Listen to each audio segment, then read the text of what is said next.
Nah, setelah diruqyah, Pak Ustadz itu ngasih pesan untuk jangan sembarangan di tempat mana-mana, dan ngasih tahu juga perempuan ini disukai sama penghuni pos 4.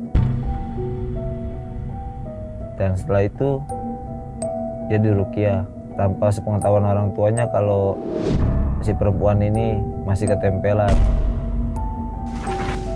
Setelah masang tenda, kita obatin perempuannya, dan benar saja di tempat itu, di tenda itu, dia berbicara sendiri dan ngomong, "Kamu nggak sopan lewat sini."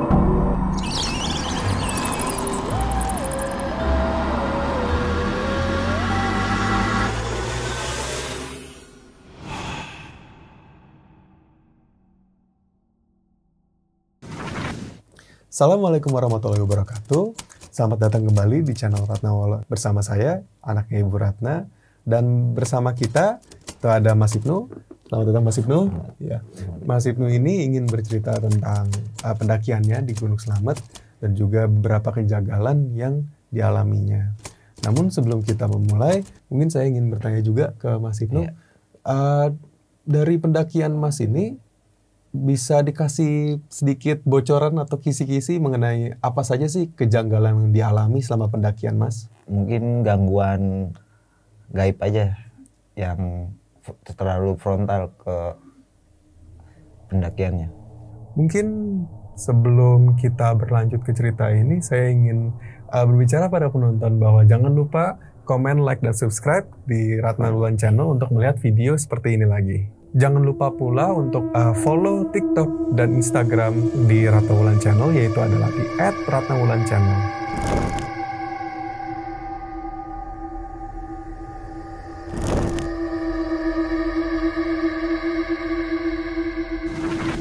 Dan kembali lagi mungkin ke dalam ceritanya, Mas Ibnu mungkin bisa mulai dari awal seperti apa?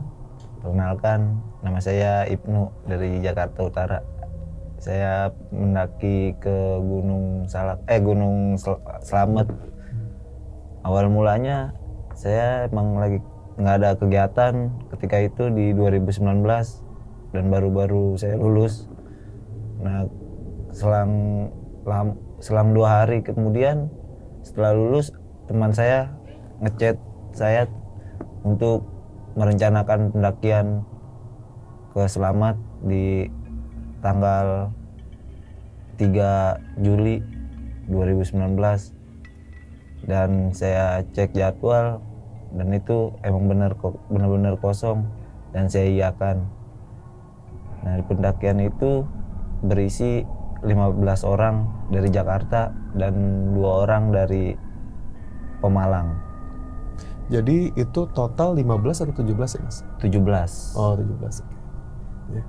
Nah, kita rundingin keberangkatan, semuanya sudah siap dan kita berangkat di tanggal 4 di hari Kamis. Di keberangkatan itu saya sudah mulai, emang sayanya yang agak telat karena minta izin sama orang tuanya terlalu susah, dan saya percayakan, nyata ibu saya percaya dan mengizinkan, dan saya berangkat. Dari kejanggalan itu saya udah mulai khawatir dengan perjalanannya. Selang cerita, saya naik kereta, lalu saya emang ada di kereta itu ada keganjilan ketika teman saya disuruh tidak boleh merokok, dan akhirnya turun, mau tidak mau naik bis. Dari perjalanan itu udah kacau. Selang cerita nyampe di stasiun Purwakarta, saya nungguin teman saya yang dari bis sampai sama nungguin jeep jemputan karena jeep jemputannya salah jemput. Jemputnya kemana tuh? Dia jemput orang lain. rombongan yang lain, bukan rombongan saya. Selang cerita saya nunggu jeep, nggak lama kemudian teman saya yang dari bis nyusul naik gojek ke stasiun. Nah dari situ baru kita berangkat ke base camp. Nyampe base camp kita nyampe jam 5 subuh. Kita istirahat dulu seperti biasa, cek-cek logistik, cek peralatan sesafety mungkin. Setelah udah dicek, kita langsung ke tempat simaksi untuk lanjut pendakian. Setelah kita selesai simaksi, kita foto-foto dulu di Plang, dan itu cuman saya yang nggak ikut karena mungkin dia nggak tahu diajak, karena saya jalan duluan, udah fokus ke pendakian saja. Selang cerita sampai pos 1 kita nggak kejadian apa-apa, aman, lancar, ceria. Kita lanjut ke perjalanan pos 2, masih sama, masih lancar, masih aman.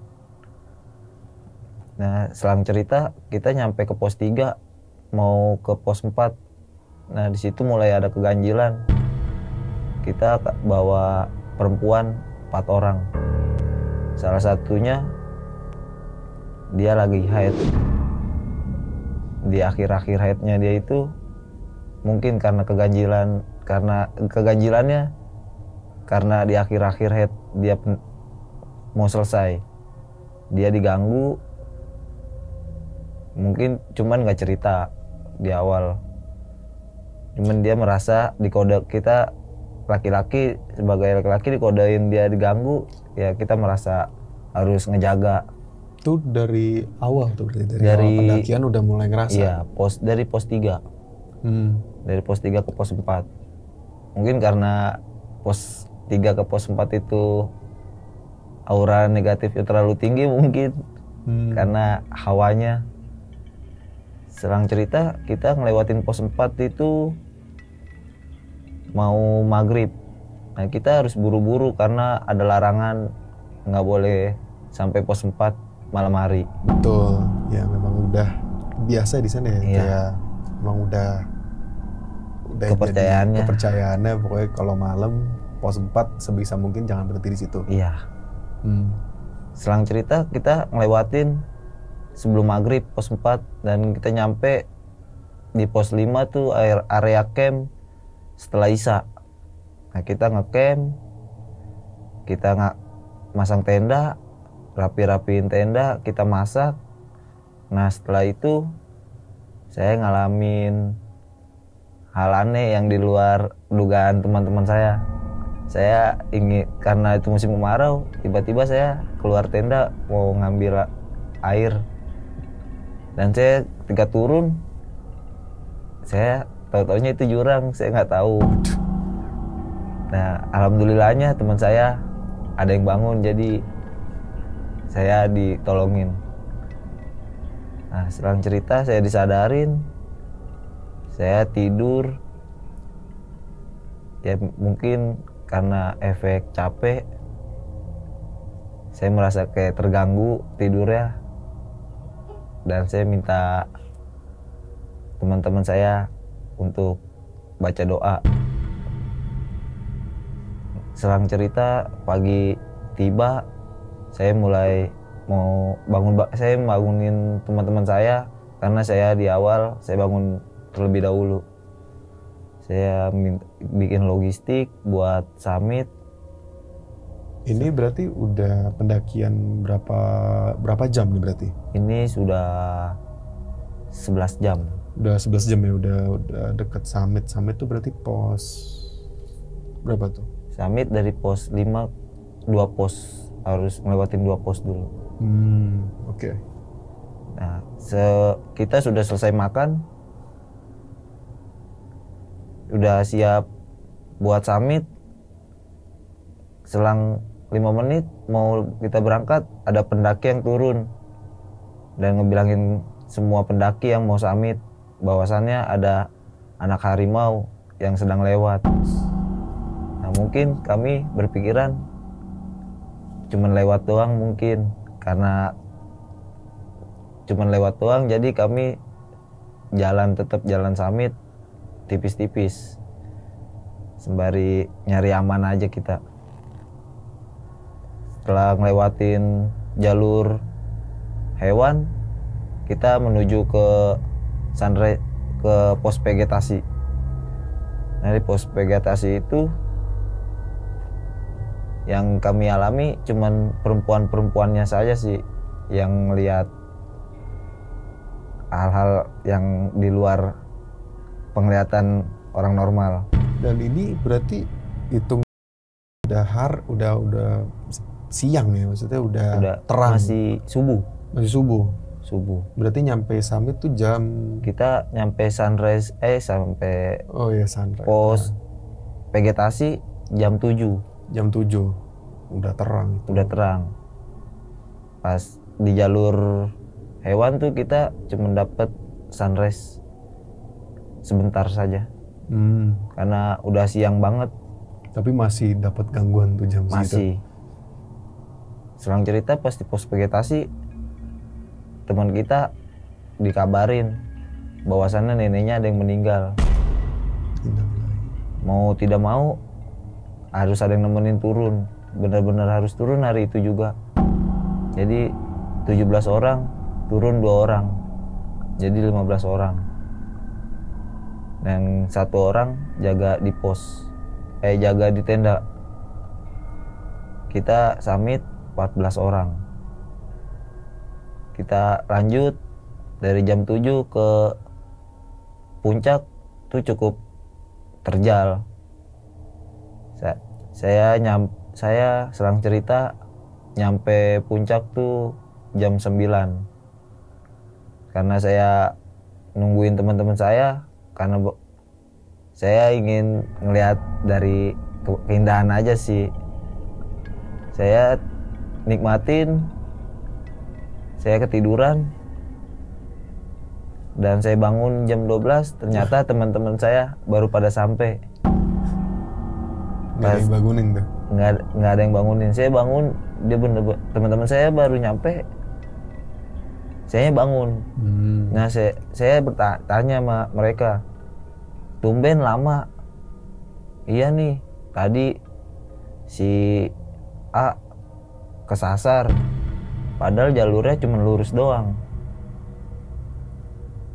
Setelah itu saya langsung minta buru-buru, jangan lama-lama di puncak, takut hawa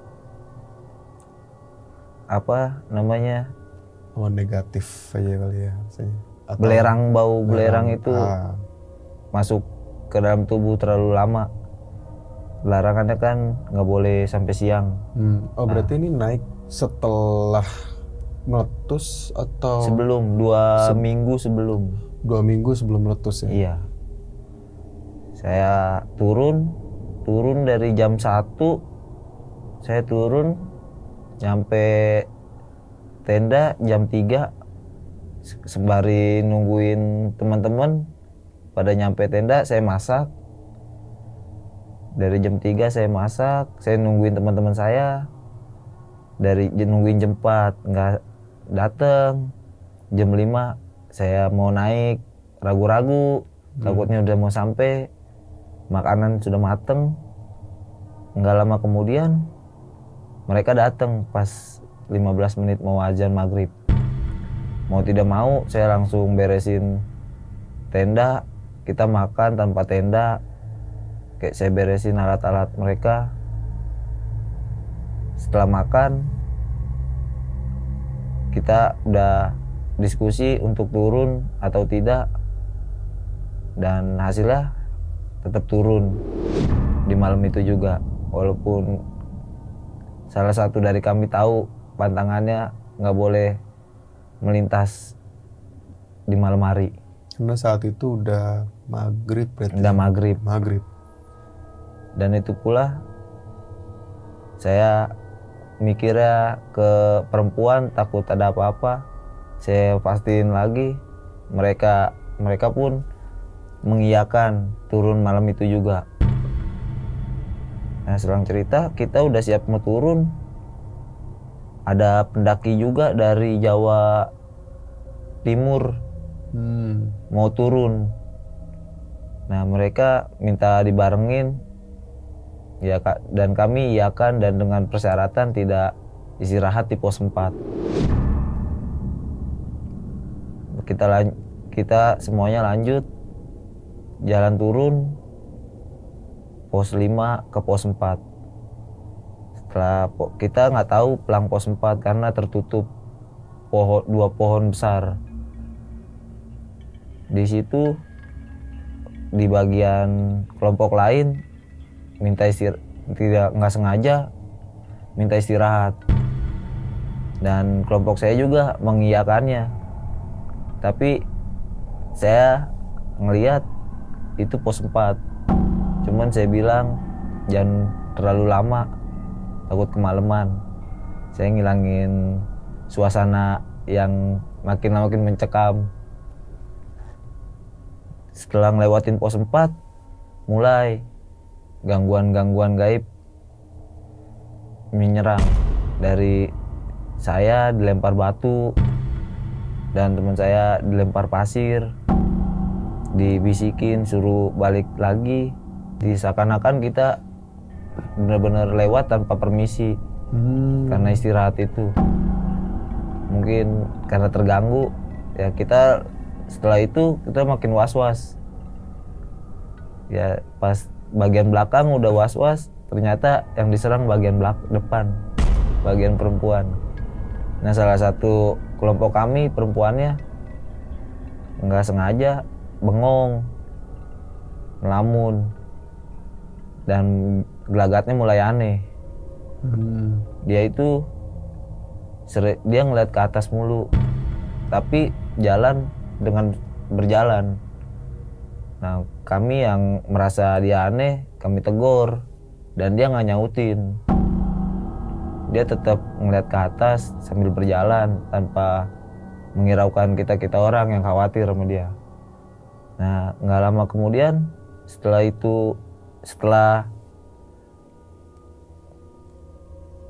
kita merasa aneh, dan kita berdiskusi kembali mau lanjut turun atau masang tenda. Nah dari kelompok lain ingin masang tenda kembali, kami berdiskusi kembali sama teman-teman kelompok kami.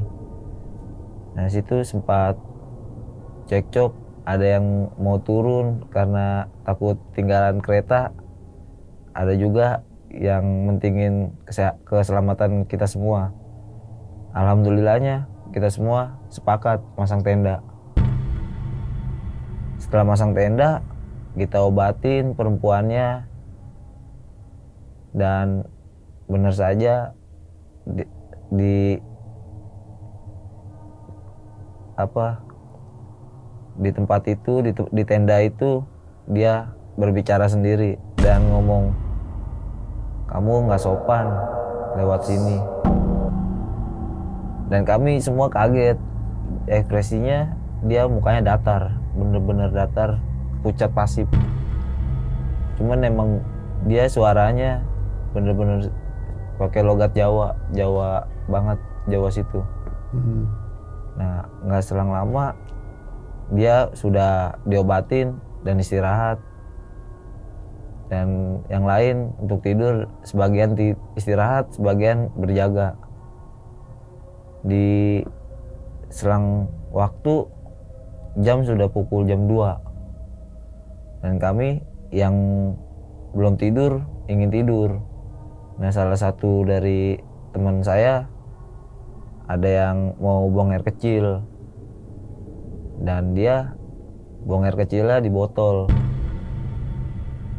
Dia setelah buang air kecil di botol dan nggak ditutup, masuk tenda. Nggak lama teman saya masuk tenda, botol itu dilemparin ke tenda kami. Dan kami periksa, benar-benar bau pesing. Dan ditanya sama yang lain, kencing siapa? Nah teman saya ngaku itu udah mungkin teman saya minta maaf di situ langsung, cuman nggak digubris sama penghuninya. Nah malam itu saya nggak bisa tidur, saya nungguin takut ada hal-hal lain ke saya. Ternyata bukan ke saya doang, ke perempuan-perempuannya. Dan perempuannya itu melihat banyak sekali penghuni-penghuni situ menggerumbutin tenda kita. Nah kita mau nggak mau nggak keluar tenda sampai pagi, sampai warung pun tiba kami baru ngelipat tenda karena saking takutnya dengan apa yang dilihat perempuan-perempuan kelompok kami. Selang cerita kita istirahat dan ditanya-tanya sama tukang warung. Kita ceritakan karena udah hampir bawah dan pagi, dan abang-abang warung itu bilang lain kali jangan kayak gini lagi. Nah saya kaget tiba-tiba ngomong gitu, dan saya minta maaf, dan abang-abang warung itu minta saya ke pos 4 lagi naruh sesuatu, dan saya nggak tahu sesuatu apa itu. Dan tukang warung itu ngasih rokok ke saya sebungkus untuk naruh di pohonnya, di pohon pelang pos 4. Mau nggak mau pagi itu juga saya langsung naruh bungkusnya ke pos 4. Serang waktu saya nyampe pos 1 aman, hanya perempuan yang tadi malam kemasukan masih digendong, harus dibopong karena nggak ada tenaga lagi. Sampai pos 1 kita istirahat break sebentar, kita beli jajanan di warung dan ditanya kembali, dan kita jawab, dan jawaban tukang warung tetap sama warung yang pertama. Dikasih peringatan lagi, kasih peringatan. Ya nggak lama dari peringatan kita turun lagi ke pos 1 ke base camp. Dan di base camp kita ceritakan semua sama yang jaga di pos Simaksi. Dan teman saya diajak ke ketua di situ untuk diobatin. Nah, kita orang sebagai laki-laki harus nungguin sampai dia pulih. Kita udah ketinggalan kereta, mau nggak mau kita harus naik bis hari itu juga. Nah kita naik bis dan sampai rumah kita berdiskusi karena masih ada uang lebih, dan kita diskusiin untuk ke pulau. Setelah dari Gunung Slamet 2 hari setelah itu kita istirahat 2 hari, kita langsung ke pulau. Dan di pulau itu malah penghuninya ngikut ke perempuan yang dirasuki. Mau nggak mau kita nggak jadi ke pulau. Uang kita harus buat berobat perempuan itu. Nah, tapi taunya diikutin tuh gimana ya? Ekspresi cara dia ngobrol, dia masih bahasa Jawa karena dia nggak bisa bahasa Jawa. Oh. Awalnya dia itu perempuan yang berisik, dia selalu komen kesalahan-kesalahan kita waktu pendakian. Nah setelah itu dia tuh jadi pendiam, jadi celingak-celinguk, sering ngomong bahasa Jawa, dan keadaan dia bukan orang Jawa. Dari situ kita udah nyari tempat berobat, dan kita mau nggak mau harus ke Ustadz dan di Ruqyah hari itu juga. Nah setelah di Ruqyah, Pak Ustadz itu ngasih pesan untuk jangan sembarangan di tempat mana-mana, dan ngasih tahu juga perempuan ini disukain sama penghuni pos 4. Dan setelah itu dia diruqyah tanpa sepengetahuan orang tuanya kalau si perempuan ini masih ketempelan. Jadi langsung diruqyah. Setelah diruqyah dia nggak sadarkan diri. Mau nggak mau kami semua kelompoknya pulangin dia dan bilang ke orang tuanya. Dan orang tuanya ngertiin. Setelah itu kami pulang, kami melanjutkan perjalanan, cuman karena kurang, jadi mau nggak mau kami istirahat. Dan alhamdulillahnya gangguannya nggak ke kami setelah diruqyah. Itu berarti kalau tadi kan 2 minggu pendakian sebelum meletus erupsi. Terus kembali itu berarti seminggu ke pulau. Terus tidak mencoba untuk ke pulau sebelum balik lagi ke Slamet. Sebelum balik lagi ke Slamet. Iya. Saya jadi seminggu itu turun hari Senin karena aturan hari Minggu kita turun. Hari Senin akhirnya turun. Rabu, Kamis kita berangkat lagi tadinya ke pulau. Karena nggak jadi hari Kamis itu, jadi kita mutusin ya udah diruqyah aja mau uang karena ada uang sisa kan. Karena uang sisa kita balikin setengah-setengahnya dan sisanya kita patungan buat bayar ruqyah. Nah itu berarti naik ke Gunung Slametnya yang sekali lagi yang setelah sebelumnya itu beneran hamin sekian sebelum dia erupsi ya? Iya. Sebelum dia aktif.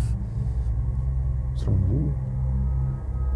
Itu kita juga nggak tahu karena tadinya cuman siaga 1, karena siaga 1 masih aman, nggak kenapa-napa, dan emang yang ngejaga tempat base campnya juga nggak serame sebelum erupsi kayak cuman ada TNI, polisi untuk evakuasi.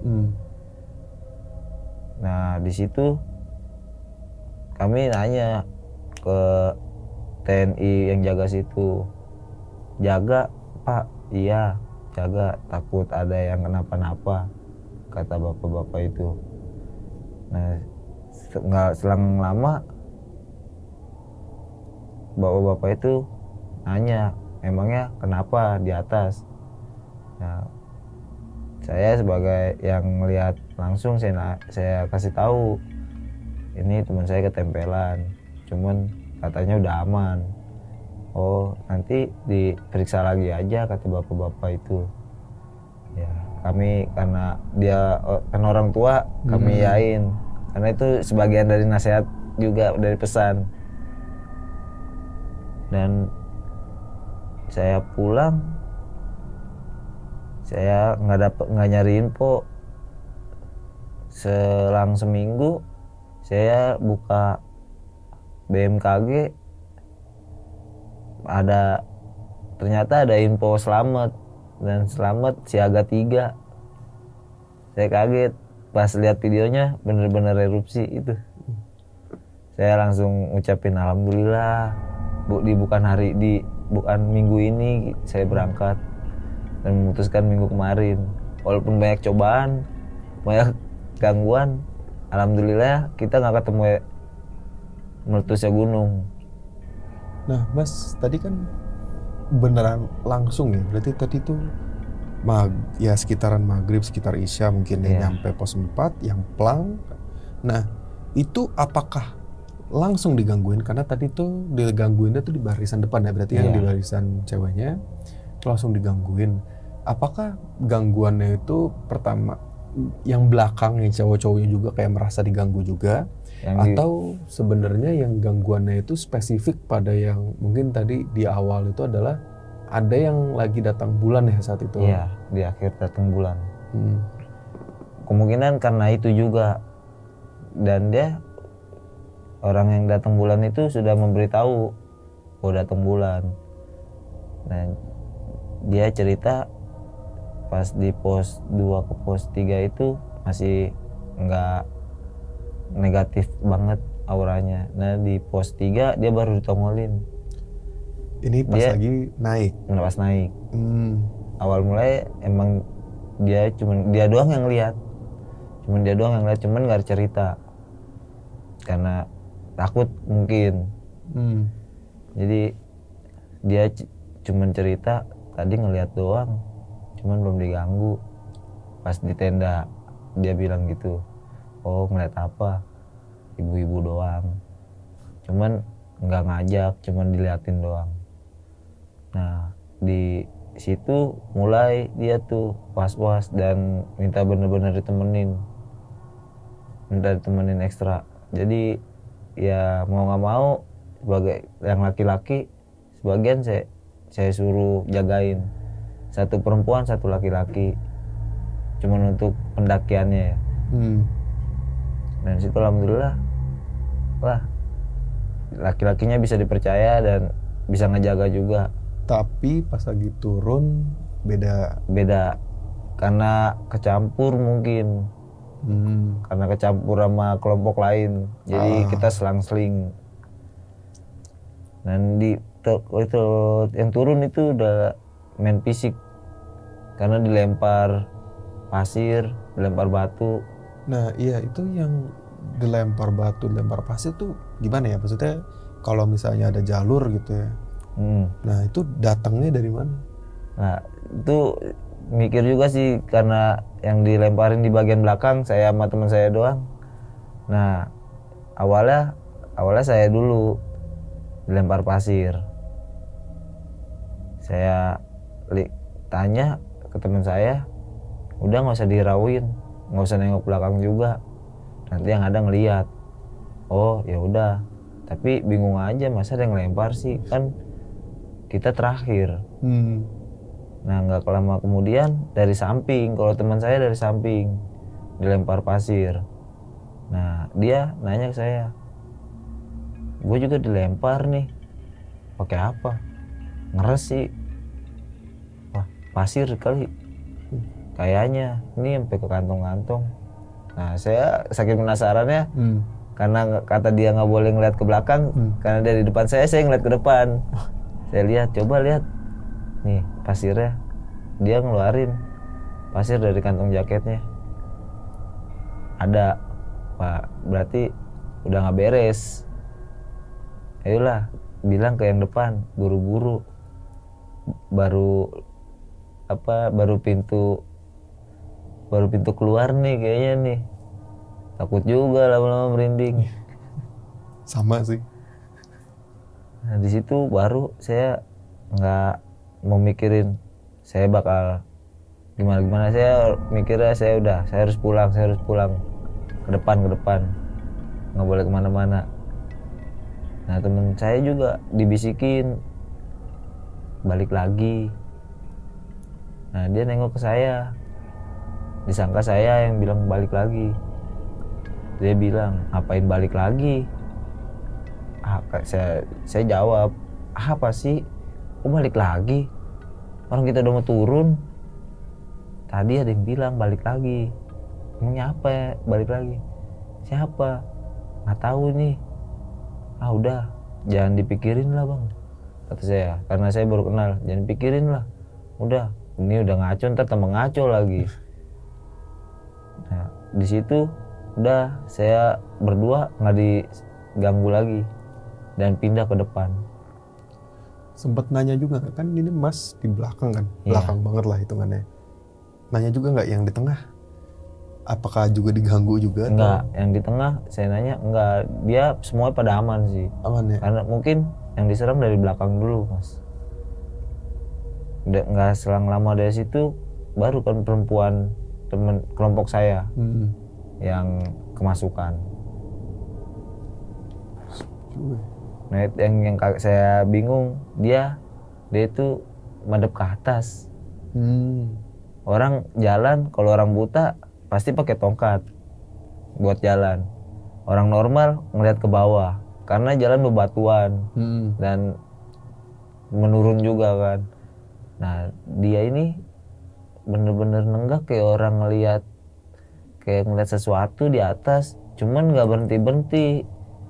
Nah dia, saya bingung kenapa harus nenggak gitu. Udah kan saya udah ngasih tahu jangan nenggak, nunduk aja kalau emang lihat. Cuman udah nunduk, nggak lama nenggak lagi. Nah dan jalannya juga lancar. Dia tuh yang saya heran, jalannya lancar tanpa melihat pakai mata. Tapi trek emang lagi batu. Iya, batu-batu. Ya mau nggak mau teman saya yang ngawasin.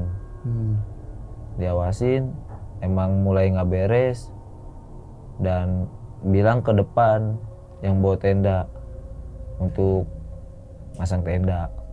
Dan mereka berdiskusi tuh masang tenda atau tidak, masang tenda atau turun. Cuman emang waktunya masih sore, cuman takut di perjalanan kenapa-napa.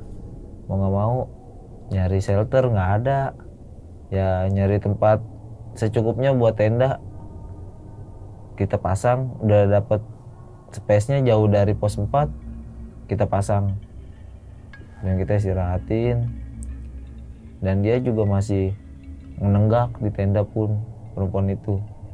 Kalau orang normal kan kita masuk tenda ngobrol, ngeliatin orang, ngeliat ke bawah.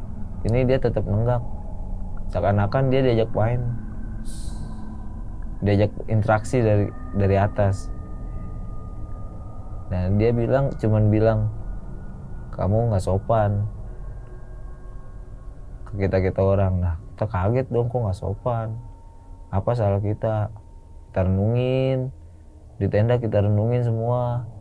Nah di kelompok lain yang awalnya mau ngajak istirahat tuh waktu di pos 4, dia ngaku mungkin kita salah tadi pas istirahat di pos 4.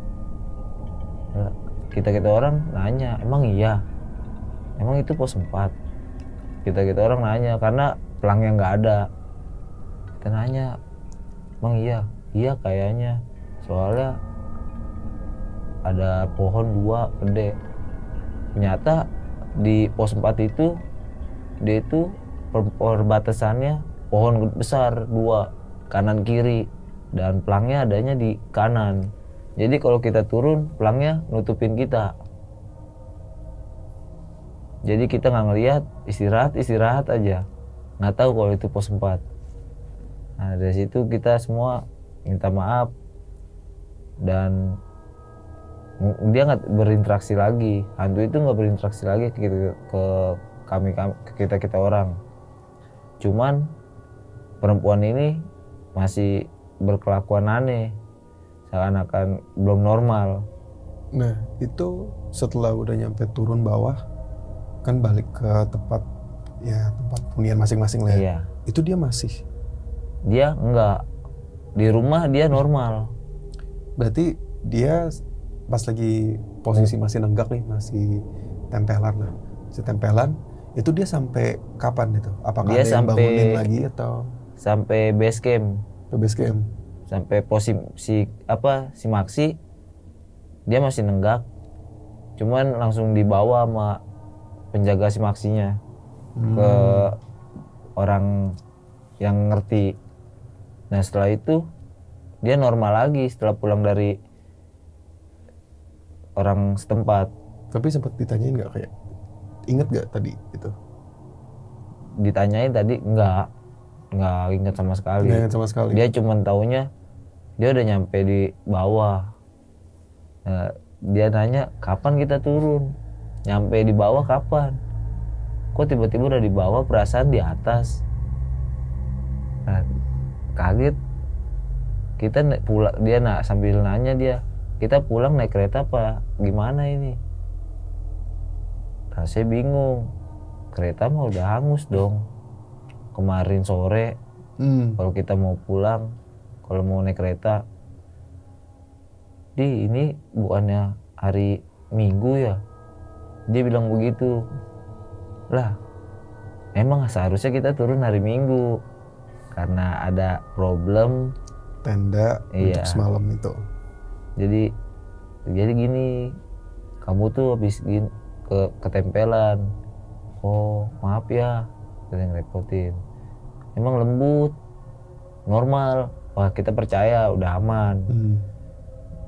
Nah dalam sampai rumah kita kabar-kabaran, masih normal, masih santai, kayak buat istirahat. Nah pas kita ngumpul lagi buat pergi ke pulau, nah dia perempuan ini malah bergelagat aneh lagi, kayak setelah di pos 4. Nah teman saya yang udah tahu kalau itu kesurupan, mau nggak mau nyari ustadz, dan di sekitar situ nggak ada ustadz. Kita balik aja nyari ustadz dulu. Saya kasih saran di rumah saya aja. Di rumah saya ya lumayan ustadznya banyak gitu. Siapa tahu salah satu dari mereka bisa. Daerah mana tuh Mas? Jakarta Utara. Oh, spesifiknya mananya? Penjaringan mungkin. Iya Penjaringan mungkin. Perbatasan Barat Utara. Ya Penjaringan ya. Kota Penjaringan. Iya. Alhamdulillahnya ustadz di rumah saya ada yang bisa dan dikeluarin. Awalnya sih nggak mau keluar karena udah suka, dia udah nyaman kan, udah hampir 3 hari di tubuhnya tuh. Dengan dia sadar, cuman dia nggak tahu kalau makhluk itu masih nempel di dia. Alhamdulillahnya ustadz saya bilang alhamdulillah nggak minta dianterin pulang. Waduh, pulangnya aja udah berangkat aja susah, masa pulangnya udah susah lagi. Mau pulangnya nyusahin, ntar diongkosin nggak mau setannya. Setelah itu alhamdulillah sampai sekarang, dan setelah dia di ruqyah sebulan kemudian alhamdulillahnya dia dilamar sih. Alhamdulillahnya ya gitu, aman-aman aja kita sampai sekarang.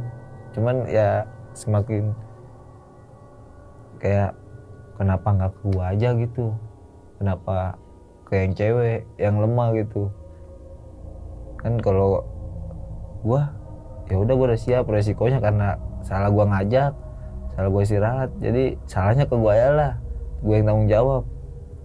Saya merasa salah dari awal pendakian sama turun. Awal pendakian saya bawa orang yang lagi haid awal ya. Itu bisa satu atau mungkin kayak ya kedua saya hampir kena malam sebelum pos 4. Dan yang ketiga pas turun kita istirahat di pos 4. Mungkin karena keganggu dan orang itu ngasih tahu kalau ya minta maafnya dengan cara kayak gini aja.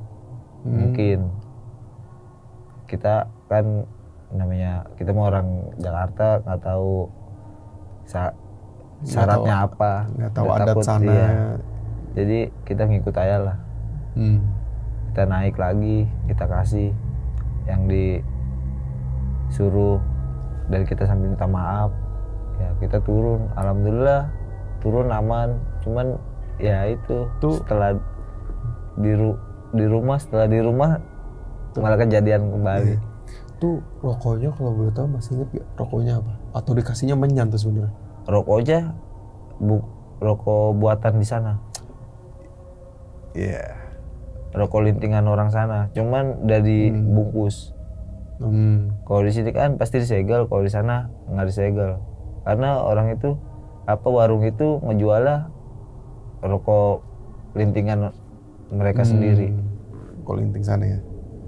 Mungkin ini mau tanya pesan-pesan buat pendaki lain deh dari ini. Kalau pesan-pesan buat pendaki yang lain, pesan-pesannya jangan sembronong lah. Bumi berpijak, langit dijunjung. Dimanapun kita berada, adat istiadat harus ditaatin, nggak boleh dilanggar. Siapapun itu yang ngasih tahu di base camp, kita harus ingat pesan-pesannya. Karena dari sedikit pesan itu yang membuat kita selamat. Jadi tetap dimanapun berada kita harus sopan. Ya teman-teman, sepertinya selesai sudah cerita kita kali ini. Sebelumnya saya ingin berterima kasih kepada Mas Ibnu. Mas ya Mas. Sama-sama. Ya. Jadi mungkin di sini kita dapat belajar bahwa sebetulnya kita adalah sebenarnya tamu. Dimanapun kita berada, itu kita pasti akan bertemu seorang penghuni, baik itu kita mengetahui mereka ada atau tidak. Dan itu menjadi suatu kunci keselamatan bila Anda mendaki Gunung Slamet. Terima kasih.